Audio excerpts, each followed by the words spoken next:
Yeah. Oh, sorry. Did you mean?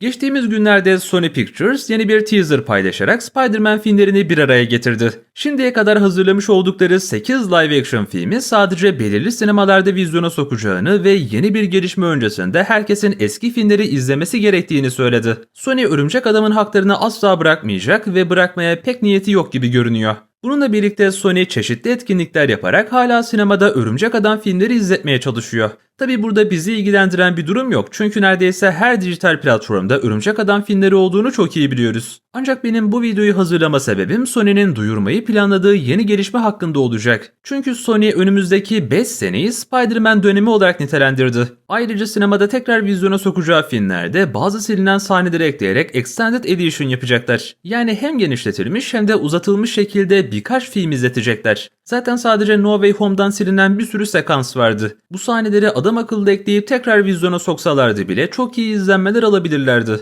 Ancak hatırlarsanız zamanında bu şansı gereksiz 11 dakikalık ek sahne ekleyerek kullanmışlardı. Sony Pictures Spider-Man konusunda ödül kazanacak filmlerle ilgilenmiyordu. Sony'nin amacı gişe filmleri yapmak ve bunlar için az para harcayıp çok kazanmak istiyordu. No Way Home filminden o kadar para kazandılar ancak buna rağmen daha önce çektikleri sahnelerin görsel efektini yapıp tekrardan sinemaya getirmemişlerdi. Yani görsel efektlerin kullanılmadığı gereksiz diyalog sahnelerini eklemişlerdi. Peki Sony'nin eski filmleri tekrar vizyona sokmasının sebebi neydi? Çünkü MCU'nun Spider-Man 4 filmi artık onaylandı. Şimdi ise bunun duyurusunu yaparak Andrew Garfield ve Tobey Maguire'ın son bir defa daha geri döneceğini söyleyecekler. 15 Nisan'da etkinlik başlasa ve her gün yeni bir film izleseler tahminen Nisan ayının sonlarında bu duyuruyu yapacaklardır. Sony'nin şimdiki amacı ise insanlara tekrardan filmleri izletip hype yaratmak olacak. Böylece Tobey ve Andrew'ın geri dönüşleri açıklandığı zaman yaptıkları işi takdir eden büyük bir kitle olmasını istiyorlar. Ancak bence ne yaparlarsa yapsınlar insanlar her konuda olduğu gibi bu konuda da ikiye bölünecek.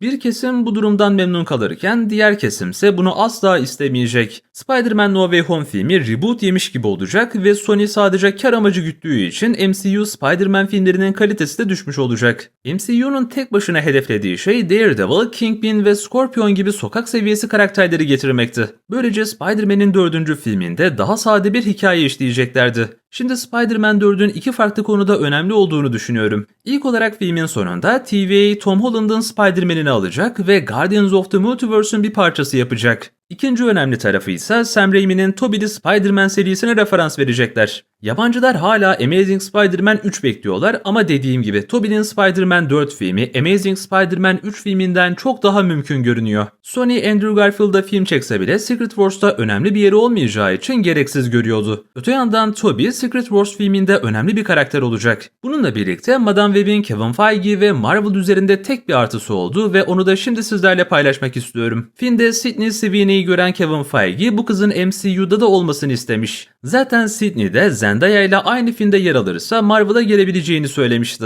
Spider-Man'in 4. filminde sadece iki eski Spider-Man'in değil bununla birlikte Spider-Woman ve hatta belki de çok zor bir ihtimal olsa da Spider-Man 2099'u getirmeyi düşünüyorlar. Çünkü Sony ve Marvel yine Spider-Verse olacaksa hep aynı isimlerle olmasını istiyor.